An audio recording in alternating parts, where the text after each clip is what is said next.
Lain.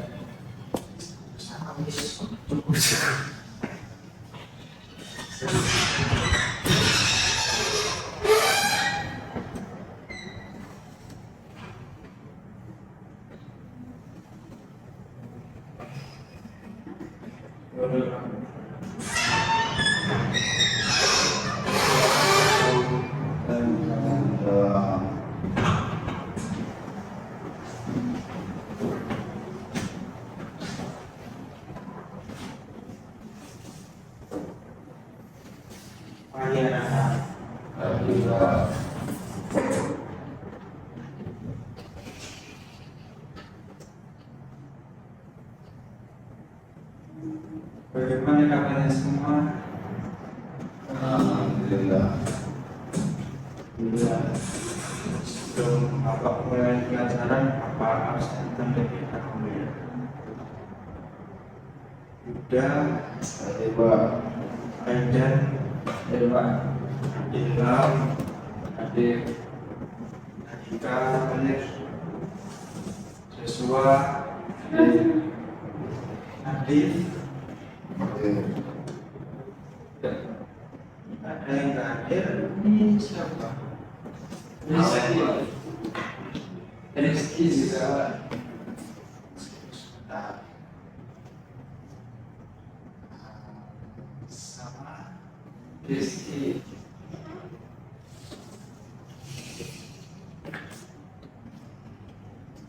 Katanya terlambat, katanya Pak Kereta. kemudian sambil nunggu dia kembali, Pak jelasin sebentar tentang materi hari ini. Kan materi kita ini ada komunikasi di tempat kerja. Ada yang tahu komunikasi di tempat kerja itu apa? Ya. belum tahu Pak.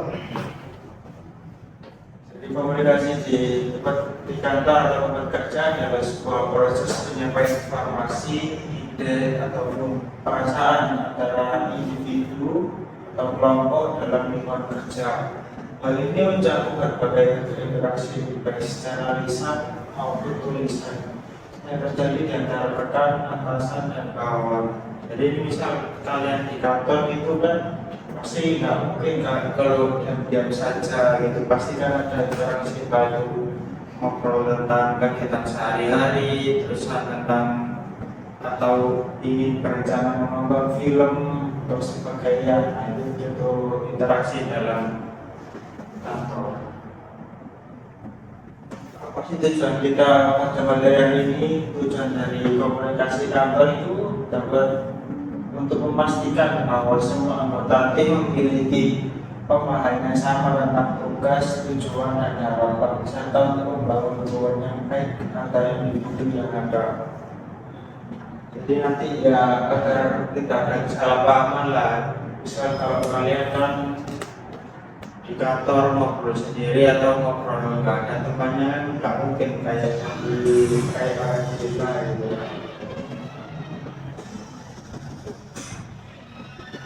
Terus ada pentingnya komunikasi yang efektif. Dalam pentingnya komunikasi yang efektif ada 3: meningkatkan kolaborasi, meningkatkan produktivitas, membangun hubungan yang baik. Untuk meningkatkan kolaborasi sendiri, komunikasi yang baik memungkinkan anggota tim untuk bekerja sama dengan lebih efektif ketika informasi disampaikan dengan jelas. Anggota tim dapat berkolaborasi dengan baik. Itu seperti kayak kita membuat project dari, misal saya memberikan project kepada kalian, kalian kan pasti harus bekerja sama itu untuk membuat project itu tetap berjalan lancar lah, agar mendapat nilai yang sempurna. Yang kedua adalah meningkatkan produktivitas.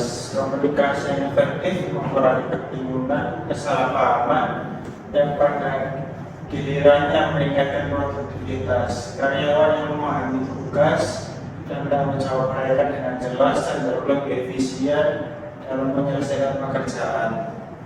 Dan ketiga adalah membangun hubungan yang baik. Pada komunikasi yang terbuka dan jujur membantu mempercayakan di antara rekan kerja, hubungan yang baik di tempat kerja dapat meningkatkan kepuasan kerja dan mengurangi turnover pada karyawan.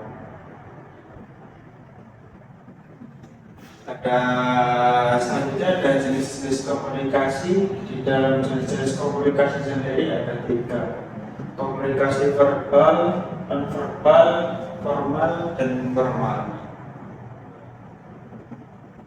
Untuk komunikasi verbal sendiri adalah bentuk ada komunikasi yang menggunakan kata baik secara lisan maupun tulisan untuk menyampaikan informasi, ide, perasaan. Dengan contoh seperti pertemuan kita saat inilah, itu juga contoh dari komunikasi verbal ataupun presentasi dan percakapan sehari-hari. Hal itu dapat memungkinkan interaksi langsung atau berbalik instan yang bernuansa emosional yang lebih jelas, seperti kita bertatap muka. Nah, itu contoh komunikasi verbal. Soalnya ada umpan balik, ada wujud nyata dari komunikasi tersebut. Selanjutnya ada komunikasi nonverbal. Komunikasi nonverbal adalah bentuk komunikasi yang tidak menggunakan kata-kata, tetapi menyampaikan pesan melalui ekspresi wajah, gerakan tubuh, atau isyarat lainnya. Seperti ekspresi wajah menyampaikan emosi seperti kebahagiaan, kesedihan, dan ketidakpuasan. Bahasa tubuh, posisi tubuh, gerakan, dan kontak mata dapat menunjukkan kepercayaan diri, ketertarikan, atau ketidaknyamanan.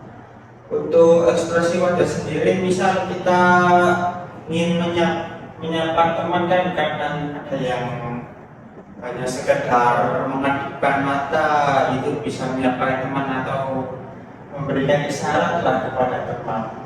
Untuk bahasa tubuh sendiri, misal kita melambaikan tangan, melambaikan tangan juga contoh termasuk komunikasi nonverbal. Soalnya kita tidak mengucapkan kata-kata, tetapi hanya memakai bahasa tubuh, itu bisa dimengerti lah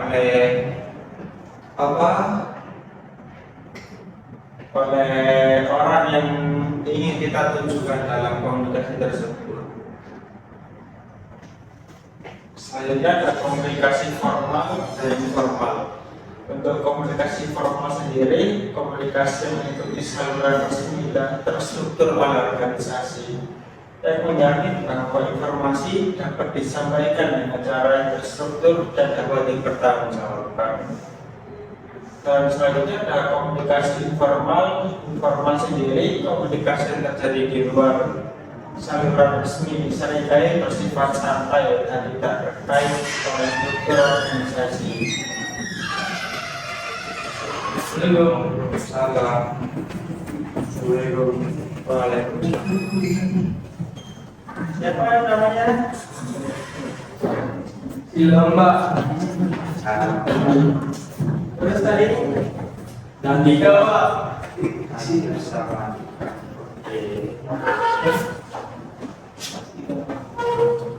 Komunikasi lanjut, kita komunikasi informal tadi, komunikasi yang terjadi di luar saluran resmi, seringkali bersifat santai dan tidak terikat pada struktur atau organisasi. Hal tersebut dapat mendorong hubungan sosial, membangun kepercayaan, seringkali lebih cepat dalam menyampaikan informasi.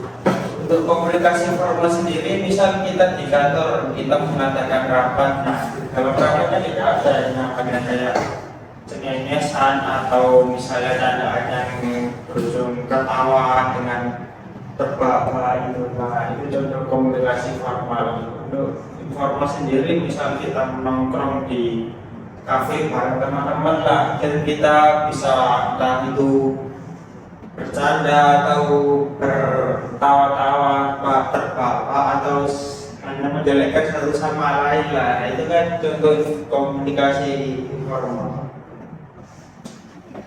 Terus selanjutnya ada etika berkomunikasi. Pada etika dalam berkomunikasi sendiri merujuk pada prinsip-prinsip moral dan nilai-nilai yang mengatur cara kita untuk berinteraksi dan berkomunikasi dengan orang lain.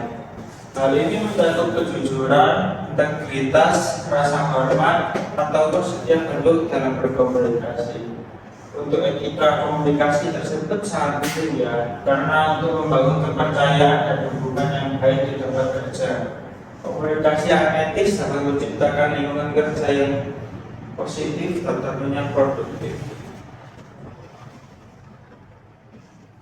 Selanjutnya ada prinsip etika berkomunikasi, dibagi menjadi 4, ada kejujuran, rasa hormat, kerahasiaan, dan konsistensi. Dalam kejujuran sendiri menyampaikan informasi dengan jujur, transparan, untuk menghindari atau memberikan sebuah fakta atau memberikan informasi yang menyesatkan pada pendengar nantinya. Karena kan kita harus jujur dalam berkomunikasi. Misal kita komunikasi formal di sebuah rapat, kan kalau misal kita tidak jujur kan nanti adanya penyelewengan dana atau gimana lah yang menimbulkan kerugian bagi perusahaan. Untuk kedua ada rasa hormat, menghargai pendapat dan perasaan orang lain. Bahkan jika Anda tidak setuju, ini menciptakan suasana saling menghormati. Ada etika gitu di dalam sebuah komunikasi, kan kita harus menghormati entah itu atasan kita atau orang yang lebih tua daripada kita. Dan ketiga ada kerahasiaan. Jaga kerahasiaan informasi sensitif dan pribadi yang diperoleh selama komunikasi itu penting untuk membangun kepercayaan. Dan yang terakhir, menjaga konsistensi dalam pesan dan yang disampaikan. Jika ada perubahan, komunikasi dengan jelas kepada semua pihak yang terlibat.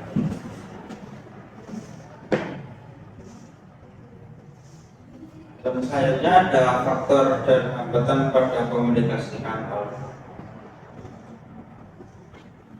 Untuk hambatan dalam komunikasi dan hambatan dalam komunikasi adalah faktor-faktor yang menghalangi atau mengganggu pada proses penyampaian dan penerimaan pesan secara efektif. Hambatan ini bisa muncul dari berbagai sumber, baik dari pengirim, penerima, maupun lingkungan sekitar. Dalam hambatan itu sendiri ada 4 ya kira-kira. Ada hambatan teknologi, hambatan fisik, bahasa, ataupun emosional. Pada hambatan teknologi sendiri, misal kita ketidakpahaman atau perbedaan dari generasi, kan kita misal mengobrol atau berkomunikasi dengan orang yang istilahnya generasi di atas kita, nah itu kan pasti mereka kurang paham apa itu namanya teknologi. Nah itu pasti kita kesulitan nanti untuk melanjutkan komunikasi tersebut. Jadi kita tidak pahaman menggunakan alat komunikasi modern seperti email, pesan, atau video conference. Kalian pasti kan pernah disuruh orang tua kalian untuk mengajari bagaimana cara menggunakan handphone dengan baik. Nah itu untuk hambatan komunikasi dalam teknologi.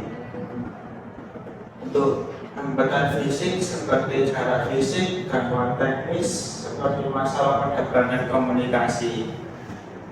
Untuk hambatan fisik sendiri bisa kita lihat seperti kita memanggil teman kita berjarak lebih dari 100 meter. Nah itu kan pasti mereka kesulitan untuk mendengar kita karena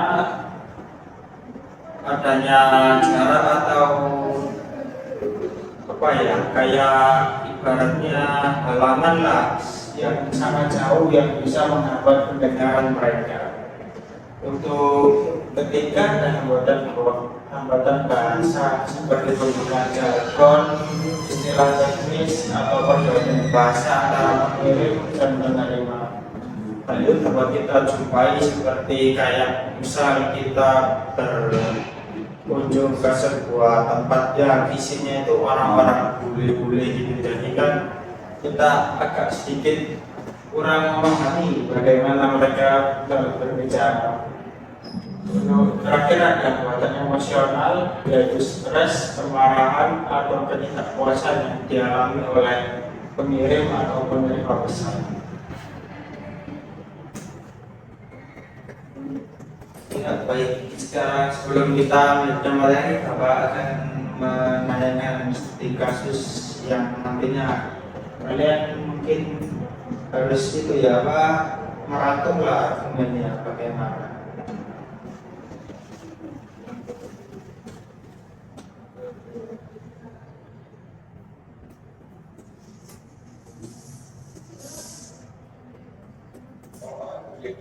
Kalian itu harus tahu HP Nokia 1100 itu legend banget. Gue jauh dulu pengen ngeraih ke orang tua gue berbeli itu sampai SMP gue pakai di kamar mandi baru itu dan itu legendary banget. Jual HP tapi besar 250 juta itu Shopee masa kejadiannya Nokia.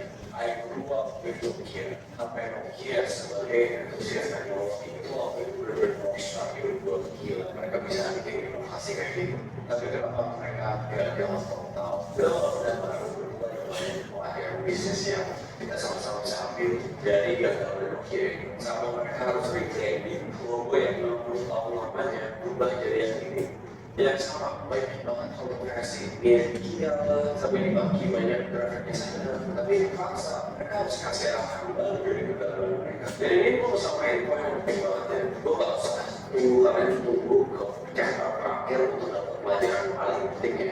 Jalanin bisnis ini gue harus bilang kalian juga, dan gue sering membantu saat ini tidak melakukan kesalahan bukan berarti kalian mengambil. Tidak melakukan kesalahan artinya kalian jadi downgrade yang berisiko. Tidak melakukan kesalahan ya ada oh enggak ya benar ada bikin perusahaan yang stabil tidak bisa kompetitor dulu perusahaan bisa menang dan tidak melakukan kesalahan di zaman industrial, pabrik dan lain-lain. Sekarang kalian harus melakukan kesalahan, harus terima yang namanya adaptasi, perubahan, ganti mindsetnya, adaptasi dan being agile itu salah satu kunci di bisnis tahun ini sama tahun depannya, apalagi global teknologi kita banget. Baru gue share ini bukan karena gue suka, karena gue sangat belajar, gue mau kalian juga belajar. Memang dari pengalaman gue bikin beberapa bisnis yang konsep yang dulu ya tahu. Ada kok kesalahan-kesalahan gue yang gue lakukan yang terjadi di kesalahan dan bisnis ini. Jadi gue lihat benang merah. Ya bahkan gue belakangan ngobrol sama bisnis-bisnis yang omsetnya ratusan miliar per bulan mereka juga punya masalah ini. Gue berharap ini makanya awal perusahaan kalau itu banyak karena dia jadi problem perusahaan kalau dia bisa diapakan kesalahan yang ada sebenarnya perusahaan yang dia sama kalau video ini kakak punya banyak pelajaran yang bisa diambil. Salah satu pelajaran yang paling penting yang bikin mereka mereka sesuai.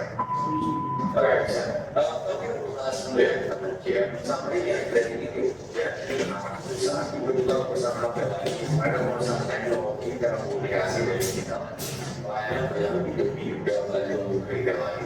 Tapi sebelum kita bahas informasi yang masuk dalam satu teknologi saya menjawab mereka dominasi market tempat soal HP berapa mereka punya 40% market share yang anjlok hingga 3%, 4% sekarang dalam beberapa tahun. Bahkan di 2007 di mana mereka punya masa kejayaan HP-nya itu banget. Di 2008 mereka hampir 500 juta yang sold pendapatan dengan harga 60 miliar dolar. Itu hampir 1.000 triliun konsiderasi dan harga. Tapi masa kejayaan mereka dapat grup saya baru Apple sama Samsung. Apple punya iPhone, Samsung yang embracing Android. Fast forward dari tahun 2011 Apple udah ngalahin Nokia dari segi revenue sama profit. Samsung Galaxy ngalahin sel-sel Nokia di 2012.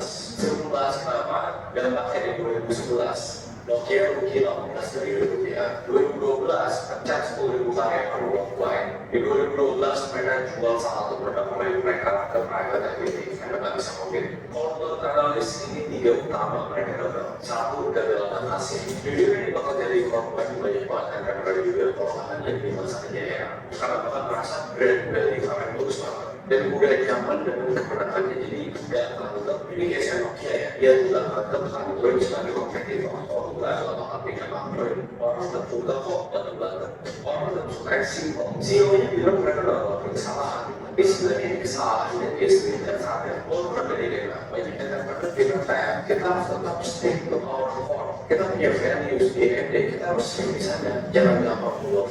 Tapi dari ini kayak teknologi, kayak digitalisasi, maksudnya ini nggak bisa dianggap sama nggak bisa samain kayak Coca-Cola yang produknya dari dulu sampai sekarang intinya minuman Coca-Cola. Teknologi and user behavior itu hal yang sangat berbeda. Kita harus bisa ikutin kemana arah dan customer itu mereka udah bangga, mereka udah adaptasi dan semuanya berubah. Poin nomor 2, mereka gagal saingan. Bisa dia dominasi pasar, tiba-tiba ada pemain Asia yang memang terkenal dengan Cina yang terkenal kasih banyak. Akhirnya mungkin terpaksa waktu itu turun harga dan squeeze profit margin mereka sampai mereka bisa untungnya luar biasa kayak dulu. Yang ketiga, sesimpel mereka memiliki marketing. Banyak analis-analis mengkritik mereka kurang kreatif soal branding karena udah nyaman dengan kata-katanya, udah nyaman semua orang suka beli HP mereka tidak lakuin something different. Nah, dari situ kita bahas management mereka lebih fokus dengan aplikasi teknologi B2B services, API, 5G untuk perusahaan-perusahaan, bukan untuk retail private aja. Dan kayak strateginya lumayan works. Dan kamu banyak juga tahu tentang history of Nokia. Nokia itu dari 1895, iya sekarang salah. Pada ini start bikin pabrik pop di Tampere, produk utamanya apa? Kabel elektronik dan mereka juga fokus bikin HP karena itu belum bikin HP. Tapi baru di fast forward tadi kita lakukan seperti 90-an tuh mereka pernah bikin HP. Di tahun 1981 mereka keluar HP di 10 kilogram beratnya dan harganya $5.000. Di zaman itu $5.000 itu mahal banget, tapi itu luar biasa inovatif. Dipakai buat mobil, kendaraan, komunikasi secara wireless. Di tahun 92 mereka berkeluarin HP GSM. Dan ini yang harus saya tahu, jadi gue yakin tahu, tabaran ini jadi lebih kecil harganya $900. Walaupun masih mahal, tapi itu cost of technology di zaman segitu tuh belum ramai. Tapi gara-gara jerninya mereka di tahun 1994 itu tahun lahir mereka jadi produsen ponsel terbesar di market share global 28% dan terus sampai 2007 hampir 40% market share. Kita tahu 2000 mereka inovasi lagi. Nokia 9210 komunikator ponsel dan tadi di 2007 apa yang jadi iPhone ya, iPhone 2, Apple maju bener-bener beda banget sama Nokia.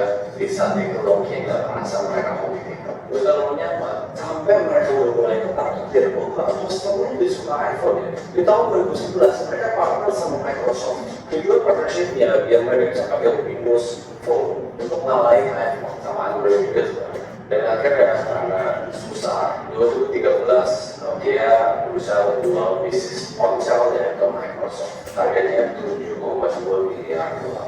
Yang ketiga, mau sama-sama sini the future of Nokia. Gue harus jelasin ini dulu, karena kalian gak tahu seperti konteksnya kalau membahas strategi yang lain. Nokia udah sadar betul sekarang, dia kehilangan satu kaki terbesar dia. Tapi jangan lupa, dalam membuat smartphone, dia membangun core competence atau skill di bidang telekomunikasi. Dia udah nggak bisa melakukan retail lagi atau B2C atau kayak jual ke customer aja kan. Dia pakai core competence itu untuk jual ke B2B dan work and services company. Itu kan banyak duit dari Microsoft itu udah dipakai untuk invest di bisnis baru ini. Tapi di tahun 2012 dia lihat portfolio pas dia mau beli pakai cara segini tapi turun terus, jadi harganya nggak make sense. Baru di situ orang terkenal dan Steve Ballmer nangis ya, harganya sana dia bilang kalau bersalah, gue itu salah besar ya sedih ya. Pas iPhone launching itu ketawain iPhone ya terus Apple pulls out this iPhone $500 fully subsidized. Tapi jerninya masuk ke kompetisi itu pastinya dari Siemens. Di 2013 dia kan harus bikin kaki satu ini lagi fokus ke layanan 4G sama 5G. Dan Siemens itu memang hebat di infrastruktur. Dan gara-gara itu tahun 2017 jadi mereka udah jauh kalah di smartphone atau HP.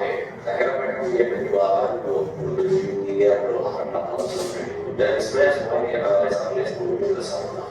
Rajin Suri, CEO Nokia yang tahun 2014 sampai 2020 berhasil pivot dari kegagalan hancurnya mereka pindah ke cara B2B yang bikin perusahaan yang jauh lebih sehat. Dan mau nggak mau terkomentar di satu bidang, dia harus agresif di bidang yang lain. Ya, akuisisi yang perlunya beli perusahaan yang itu mulai banyak.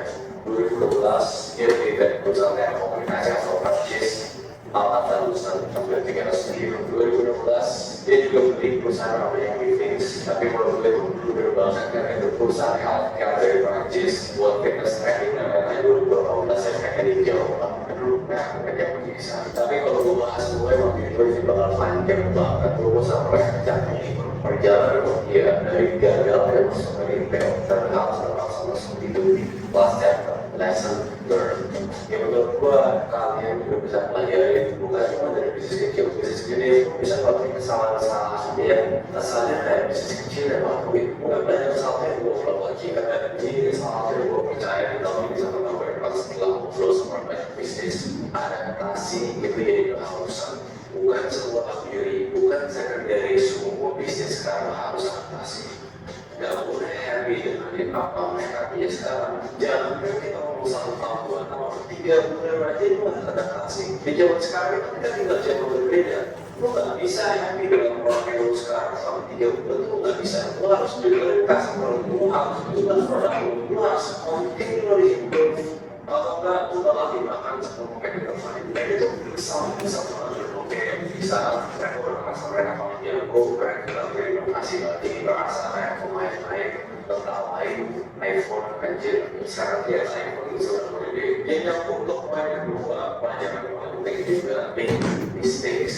Dulu tuh filosofinya di bisnis zaman lama, pabrik industrial. Dulu make mistakes itu yang penting jangan melakukan kesalahan. Jangan cukup lo gak pernah dia melakukan kesalahan. Sekarang kalau lu gak melakukan kesalahan tapi bikin lu gak risk averse, gak berani untuk ambil hal lain, kalau lu berpoin satu lu bakal mati. Gak bisa, lu gak bisa nyaman. Justru banyak company sekarang pakai culture yang berdorong karyawannya tim manajemennya untuk melakukan kesalahan. Try something new. Dan ini dipelajari di Circle Creator juga. Ini modul terakhirnya itu gimana kita evaluasi metrics kita sebelumnya dan muncul ide baru untuk kita bisa inovasi bisnis. Dan terakhir menurut gua kompetens. Satu-satunya alasan kenapa Nokia bisa sampai sekarang karena mereka ingat kompetens mereka. Walaupun dulu mereka jago jago HP, tapi itu membangun namanya secondary kompetensi atau skill pendukung untuk ya jual HP. Mereka jadi mereka komunikasi, mereka ngerti jaringan, mereka ngerti digital services. Di saat utamanya mereka mati, bahkan dalam isi kompetensi itu mereka jadi kompeten. Saya berhasil pivot bisnisnya untuk menjadi ganti walaupun menjadi dan profit itu gratis. Cuma ya ini salah satu yang sebenarnya harus bisa dibahas dari video-video lama, tapi karena fresh banget dan breaking logo dan dapat banyak potential yang gue bahas sekarang karena relevancy matters untuk gue bisa ceritakan banyak bisnis yang mungkin kalian bisa pakai di bisnis kalian.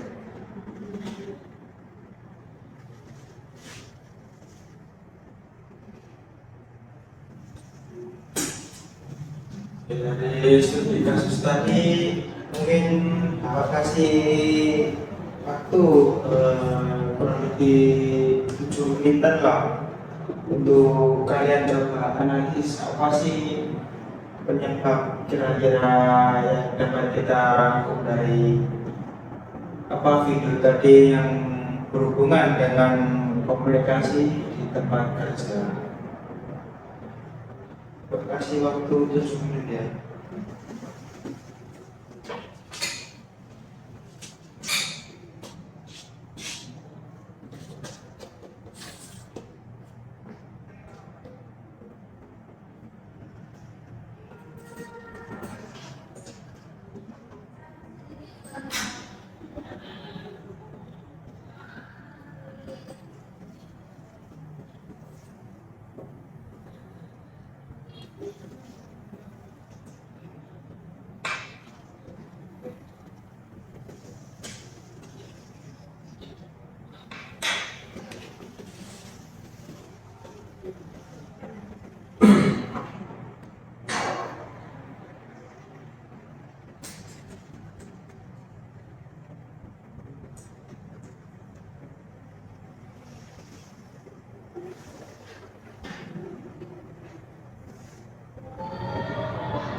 Pak, ini toilet Pak.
Balik surat.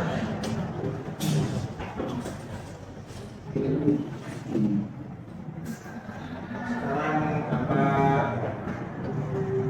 kedua religanya mungkin yang mau menyampaikan bagaimana analisis mereka terkait video tadi. Saya mau siap Mas Nadif. Saya mau berkomentar tentang video tadi. Jadi Nokia gagal berkomunikasi secara efektif karena tidak maunya adaptasi dengan sistem operasi yang sedang tren seperti halnya Android. Keputusan untuk tetap menggunakan Symbian dan kemudian beralih ke Windows Phone menunjukkan kurangnya komunikasi yang jelas tentang arah strategi perusahaan. Tidak mampu berkomunikasi dengan baik mengenai kebutuhan pasar yang berubah. Ketidakmampuan untuk mendengarkan pembalik dari konsumen dan beradaptasi dengan permintaan pasar menyebabkan produk mereka menjadi tidak relevan. Terima kasih. Dan lagi menurut saya komunikasi internal dan eksternal di Nokia berkontribusi signifikan terhadap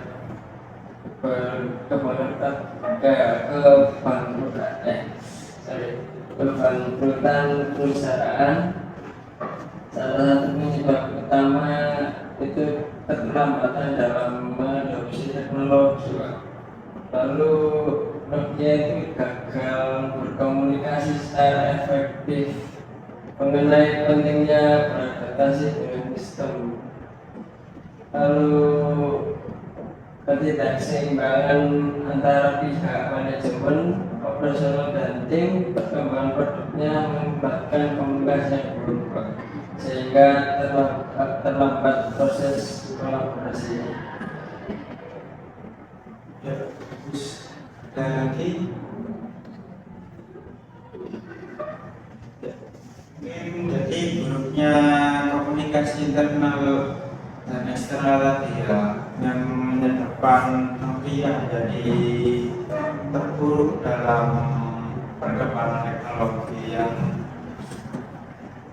karena kan tadi mereka malas dan malah mengadopsi Microsoft pun dan tidak mengembangkan Android ataupun Apple. Dari keputusan tersebut dapat kita simpulkan bahwa ketika adanya atau adanya miskomunikasi dari ahli strategi di Nokia yang menyebabkan ketidakseimbangannya atau kebingungan dari pihak manajemen dan di pengembangan teknologi yang dapat mengakibatkan menurunnya atau lemahnya daya saing pasar Nokia dan akhirnya menghancurkan perusahaan tersebut. Baik, terima kasih Mas Aida dan Mas Adi. Untuk selanjutnya ada tips komunikasi efektif, yaitu mendengarkan. Ada dibagi menjadi 4: mendengarkan aktif, bahasa yang jelas, memberikan umpan balik yang konstruktif, serta menggunakan teknologi dengan bijak. Untuk mendengarkan aktif sendiri, mendengarkan aktif adalah keterampilan atau kemampuan untuk mendengarkan yang melibatkan perhatian penuh terhadap pembicara, yang bahasa yang jelas, menghindari penggunaan jargon atau istilah teknis yang mungkin tidak dipahami oleh semua orang.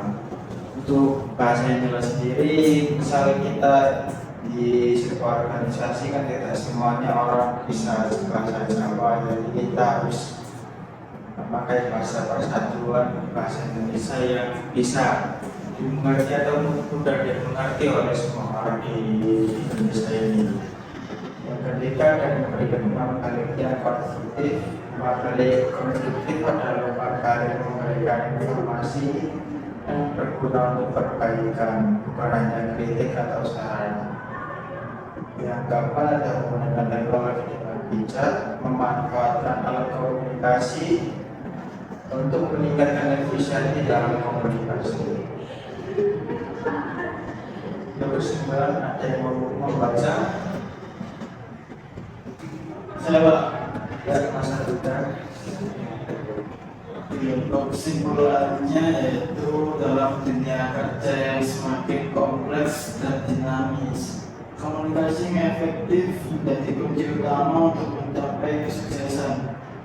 Melalui pemahaman tentang berbagai jenis komunikasi, etika yang harus dijunjung, serta hambatan yang mungkin dihadapi, kita dapat mengembangkan keterampilan komunikasi yang lebih baik.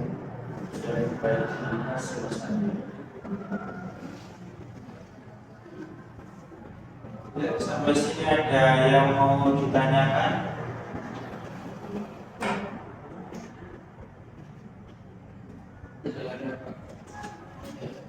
Mungkin cukup ya untuk hari ini. Mungkin begitu saja dari pelajaran kita saat ini. Untuk kurang lebihnya mohon maaf. Bapak ucapkan terima kasih dan Assalamualaikum warahmatullahi wabarakatuh. Berarti Mas sudah tadi ke kamar mandi ya? Terima kasih Pak.